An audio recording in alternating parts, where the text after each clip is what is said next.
Meus queridos filhos e filhas aqui na igreja presentes, os que nos acompanham pelas redes sociais de nossa paróquia, 25º domingo do tempo comum. Hoje nós ouvimos o capítulo 9 do Evangelho de Marcos, o versículo 30 em diante. Para entendermos o texto de hoje, precisamos voltar um pouquinho na semana passada. Semana passada, Jesus estava passando pela Galileia, em direção ao norte da Galileia, numa região que se chamava Cesareia de Filipe. Lembram semana passada?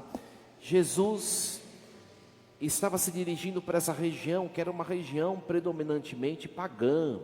Inclusive na Cesareia tinha um templo a um deus grego pagão. Então Jesus ele quer ir lá pregar o evangelho nesse lugar. Só que como que Jesus ele vai pregar junto dos discípulos e dos apóstolos? Aliás, é importante saber que no Evangelho de Marcos tem essa diferenciação. Quando Marcos fala multidão, é a multidão mesmo de gente que estava cheia de gente curiosa, querendo milagres atrás de Jesus. Quando fala discípulos, são as pessoas que já seguiam Jesus há algum tempo. E quando fala 12, são os 12 apóstolos, né? Como é que Jesus vai pregar o evangelho lá no norte, se os apóstolos não souberem o que é para pregar, né? Para eu ensinar alguma coisa ou pregar alguma coisa, eu tenho o quê? Primeiramente, que saber o que eu vou falar. Então Jesus, semana passada, no caminho, Jesus pergunta: quem dizem os homens ser o filho do homem? Jesus queria saber os discípulos, o quanto os discípulos conheciam de Jesus. E depois Jesus pergunta para os 12: e vós, quem dizeis que eu sou? Semana passada nós ouvimos a resposta de Pedro. Pedro, ele acerta. Ele diz que Jesus é o Messias. O Messias, em toda a tradição do Antigo Testamento, seria um homem que Deus suscitaria para libertar o povo de Israel. Só que eles começaram a idealizar um Messias libertador social, um homem cheio de poder, né, severo, que viesse destruir o Império Romano e o povo de Israel pudesse ser um reino glorioso nesta terra. Só que o Messias que Deus suscitou é o seu próprio Filho. E esse Messias veio para ser o servo sofredor. Então ele veio libertar mais do que poderes e governos humanos. Ele veio libertar do pecado, né?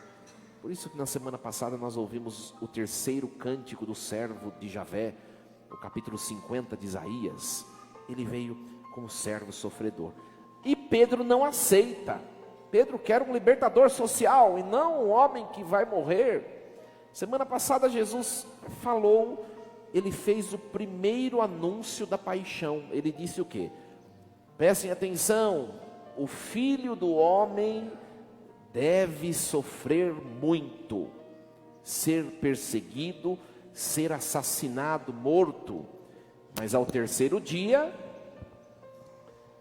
E Pedro não aceita. Lembra semana passada? Pedro falou: não, longe do Senhor acontecer isso. E Jesus o chama de Satanás, porque está indo contra o projeto de Deus. Hoje é continuação. Depois do episódio da semana passada, eles vão ao Monte Tabor, e Jesus, ele só leva 3 discípulos com ele: Pedro, Tiago e João. E Jesus mostra como vai ser o céu, a transfiguração, só para esses 3. O que acontece com os outros discípulos que ficaram? Não foram selecionados, né? Não foram escolhidos. Qual o sentimento deles será, né? A Bíblia não fala, mas a gente pode deduzir pela cena de hoje, que é subsequente. Os ciúmes, né? a inveja. Ora, eles descem do Monte Tabor e Jesus percebe que os apóstolos ainda não entenderam quem é Jesus e para que ele veio. Não entenderam ainda. Por isso, agora vem o evangelho de hoje. Olha só, se não entende tudo isso, não vai entender o evangelho de hoje. Naquele tempo, Jesus e seus discípulos atravessavam a Galileia. E Jesus não queria que ninguém soubesse.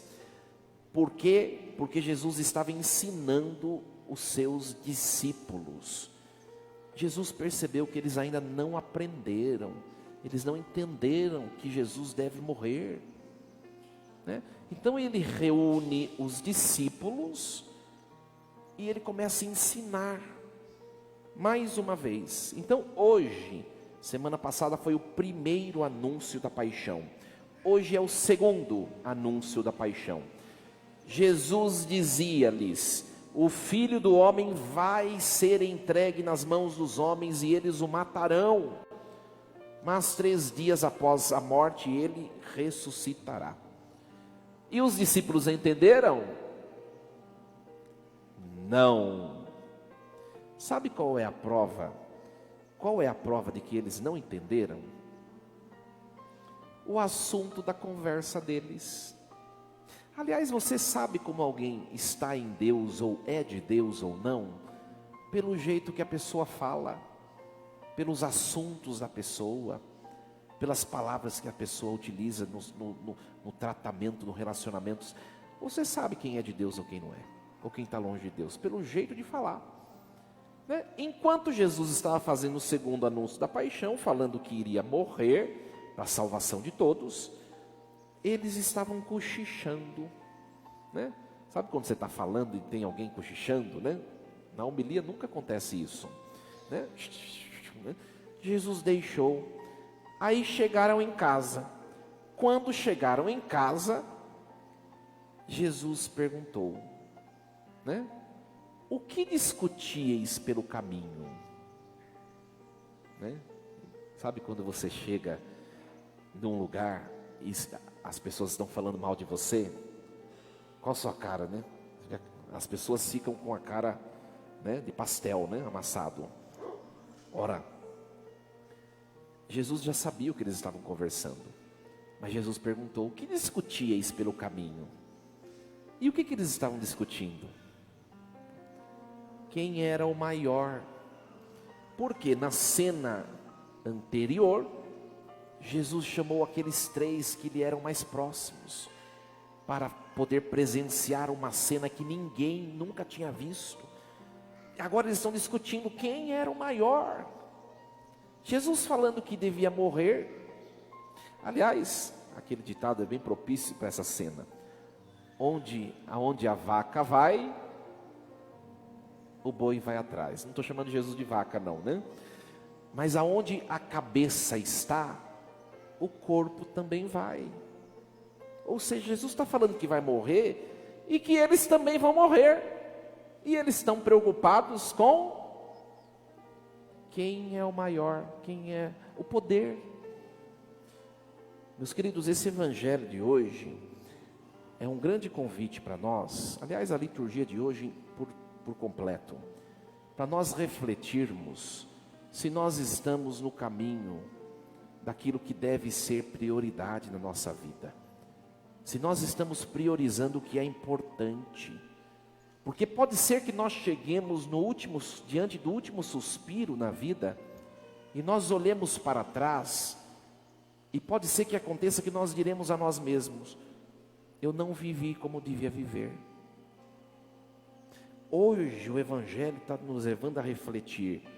Nós precisamos priorizar o que de fato é importante para nós. Ontem eu disse essa frase que de vez em quando eu uso, né? No velório, você sabe quem priorizou ou não o que é importante. Sabe quando você vai em velório e a pessoa que perdeu o ente querido começa a fazer baixaria? Não podia morrer, não podia acontecer isso, né? Me leva junto, não sei o quê. Pode ter certeza que essa pessoa não amou o defunto no tempo que devia ter amado. Pode escrever. Porque quem ama, vivencia cada momento no seu devido momento, né? Nós estamos priorizando o que deve ser priorizado. O olhar dos discípulos estava no poder, estava nas coisas que são baixas, são terrenas, e Jesus estava chamando eles para olhar um pouco mais acima, e eles não conseguiram, né? O que nós temos priorizado na nossa vida? E aí vem a leitura de hoje, a segunda leitura de hoje da carta de São Tiago, que é para nós refletirmos os nossos relacionamentos interpessoais. Nós somos sábios quando nós nos relacionamos com o próximo, quando nós vivemos bem, porque nós olhamos o mundo e as pessoas como Deus as olha. Então, o texto de Santiago é um grande texto sapiencial do Novo Testamento. Se nós pegarmos as categorias bíblicas do Antigo Testamento, você pega, por exemplo, o Pentateuco. Lembra quando você estava na catequese e estudou? Você já esqueceu tudo, né? O Pentateuco, os 5 primeiros livros, que é um livro de fundação do povo de Israel. No Novo Testamento são os evangelhos. Você pega os livros proféticos, são os profetas. No Novo Testamento é o Apocalipse. Você pega os livros históricos, reis, né, juízes. No Novo Testamento, os livros históricos são os Atos dos Apóstolos. E você pega os livros sapienciais do Antigo Testamento, a Sabedoria, Eclesiastes, Crônicas, Provérbios. Crônicas é história, Provérbios. No Novo Testamento é o livro de Tiago. Então, Tiago é um grande livro sapiencial, que nos leva a refletir sobre a nossa vida. E hoje, nesse trecho, nessa perícope, Tiago está falando dos relacionamentos. De onde vêm as guerras, as brigas entre vós? Não vem justamente das paixões que estão em conflito dentro de vós? Olha, minha gente, quem se percebe como uma pessoa plena, completa, não sente necessidade nenhuma de ser a causa de divisões, de provocar confusões. Eu não sei se vocês já tiveram a experiência, tomara que não seja ninguém daqui, né? Mas sempre tem nos grupos as pessoas que são as pessoas que causam confusão, né? Às vezes a gente vê na igreja, viu? Você vai ver, o padre tem que ficar apagando um incêndio na igreja às vezes, né? Aí você vai ver, está sempre a fulana, em toda confusão que tem, a fulana está lá, a mesma. Lá no seu trabalho deve ter essa pessoa, né? Onde você convive. Sabe o que significa essa pessoa? É uma pessoa que não tem paz interior. O que é a paz interior? É a plenitude humana. A pessoa, no fundo, que provoca conflitos, cisões, dissensões, é a pessoa que é muito vazia interiormente. Porque se ela é completa, ela é serena e cheia de paz. Então, falta alguma coisa em mim, e eu convivo com alguém que possui o que falta em mim, então eu tenho que espizinhar a pessoa, para que ela também não tenha o que eu não tenho. Isso é um movimento relacional inconsciente. Inconsciente. Porque quem tem tudo e é pleno, e eu não falo de bens materiais não, falo da vida como um todo, não promove a divisão, a dissensão, né? Como que chama esse movimento que eu acabei de mencionar? Eu olho alguém que tem algo que eu não tenho, então eu vou fazer aquela pessoa, né? Eu vou aborrecer, infernizar a pessoa até o fim. Como que chama isso? Qual pecado está por detrás dessa ação? Inveja. Ora, minha gente, a inveja, acompanhada da soberba, é o pecado, um dos pecados mais perigosos de todos. As pessoas pensam e confessam muito a luxúria e tantos outros. Raramente se confessa o pecado da inveja. Só que a inveja foi quem destruiu Lúcifer. Você sabe quem é Lúcifer? Não sabe, porque ele é maior do que você. O maior ser, a maior criatura que Deus fez, foi destruída, destronada pelo pecado da inveja. Você acha que a inveja não vai destruir seu casamento e a sua vida? Nós que somos tão fracos e frágeis. Por isso que Tiago começa a leitura de hoje da seguinte maneira, ó: caríssimos, onde há inveja e rivalidade, aí estão as desordens e toda espécie de obras más. Ou seja, aí está o diabo.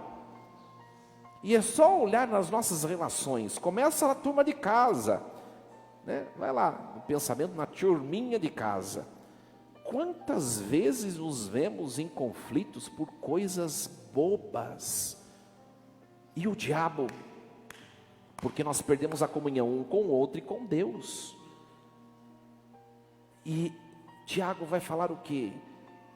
A sabedoria que vem de Deus, ela não manifesta-se na rixa, na guerra, na rivalidade, mas ela é pura, pacífica, modesta, conciliadora, cheia de misericórdia e bons frutos, sem parcialidade, sem fingimento.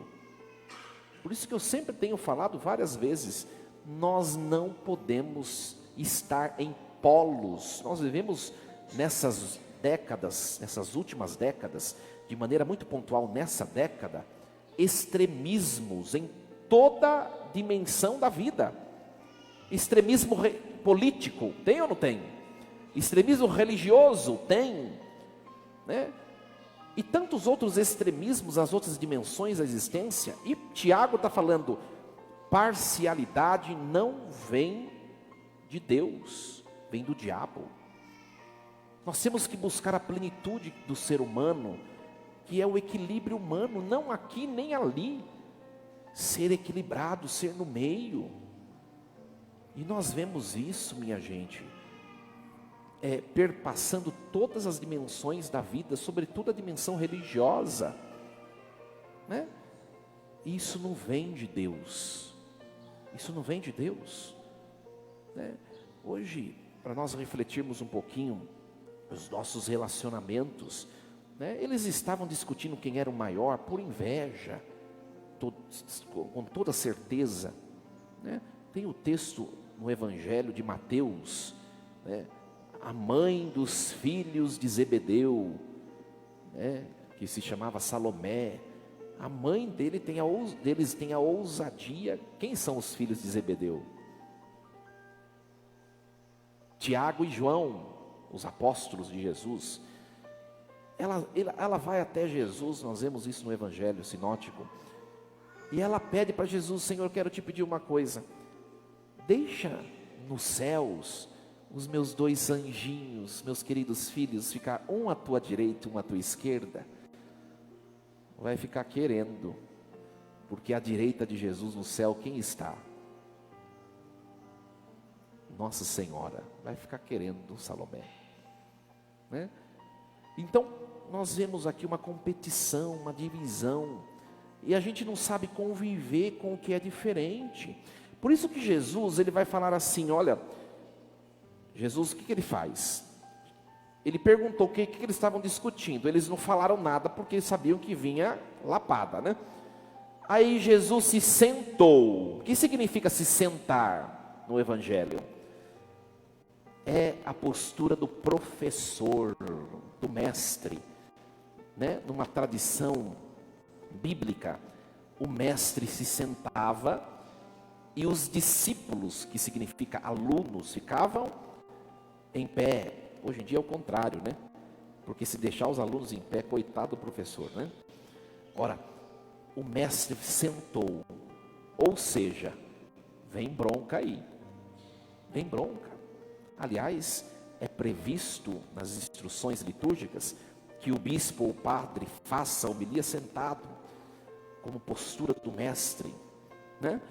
Jesus sentou e ele disse o quê? Aí ele chamou os 12. Por quê? Porque são os pastores da igreja.